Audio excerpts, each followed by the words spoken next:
Hello guys, welcome back to the channel. तो आज एक बार फिर मैं आपके लिए लेकर आई हूँ इनकम टैक्स सब्जेक्ट के मोस्ट इम्पोर्टेंट एमसीक्यू। तो चलिए वीडियो को स्टार्ट करते हैं।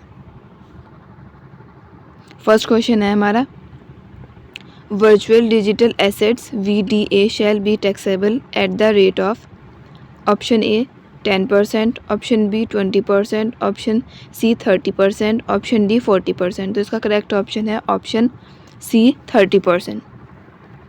Question number 2. The present Income Tax Act is known as option A 9 Income Tax Act 1922, option B Income Tax Act 1886, option C Income Tax Rule 1962, option D Income Tax Act 1961।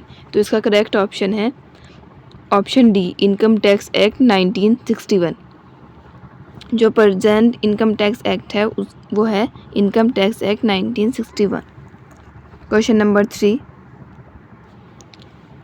The period of 12 months commencing on the first day of April every year is known as option A the previous year, option B the accounting year, option C the assessment year, option D the financial year. तो इसका correct option है option C the assessment year. Question number 4. The definition of income is option A inclusive, option B exhaustive, option C complex, option D simple। तो इसका जो correct option है वो है inclusive, option A. Question number 5. Income tax act was passed in option A 1961, option B 1971, option C 1981, option D 1991। तो इसका correct option है option A 1961। Income tax act 1961 में पास्ड हुआ था। Question number 6. The term previous year means option A financial year, option B calendar year, option C accounting year, option D financial year before the assessment year. तो इसका correct option है option D financial year before the assessment year.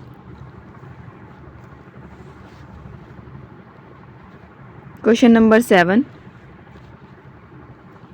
Income tax is computed on option A capital, option B fixed assets, option C income, option D business gains।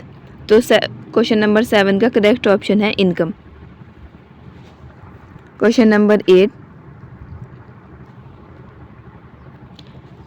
Question number 8. The period of assessment year is option A 1 January to 31 December, option B 1 April to 31 March, option C 1 April to 31 December, option D 1 July to 30 June. तो इसका correct option है option B 1 April to 31 March. Question number 9. Capital gains arises on option A business capital, option B transfer of capital assets, option C both A and B, option D all of these. तो 9 question का जो correct option है option B transfer of capital assets. Question number 10. Which of the following does not come under the category of transfer option A gift, option B will, option C stock of trade, option D both A and B. तो इसका correct option है option D. नहीं, इसका correct option ये होगा, ये miss print हुआ है actually, both A and B. इसका करेक्ट ऑप्शन ये रहेगा option 11। Capital gains on depreciation assets will always be option A short term capital gain, option B long term capital gain, option C tax free, option D none of these. तो इसका correct option जो है वो है option A short term capital gain. Question number 12. Not a capital asset option A agriculture land situated in a village, option B car of personal use, option C car used for business purpose, option D none of these. तो इसका correct option है agriculture land situated in a village.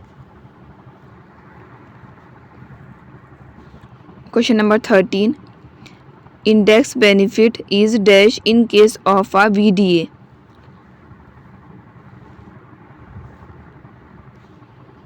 Option A allowed, option B not allowed. इसका correct option है not allowed. Index benefit जो होते हैं वो allowed नहीं होते in case of virtual digital assets. Question number 14, e-filing of returns is mandatory for an individual where accounts are to be audited under section. Option A 41AA, option B option A 44AA, option B 44AC, option C 44AB, option D 44AD। तो इसका correct option है option C 44AB। Question number 15, e-verification of income tax return can be done using e-filing OTP which is available only where total income is less than. Option A 2 lakh, option B 3 lakh, option C 4 lakh, option 5 option D 5 lakh. तो इसका correct option है option D 5 lakh. तो इसी के साथ आज की video का एंड करते हैं। आज हमने देखे इनकम टैक्स सब्जेक्ट के मोस्ट इम्पोर्टेंट 15 क्वेश्चन। तो नेक्स्ट वीडियो में हम 16 क्वेश्चन से कवर करेंगे। तो चलिए वीडियो का एंड करते हैं। Thanks for watching, good bye.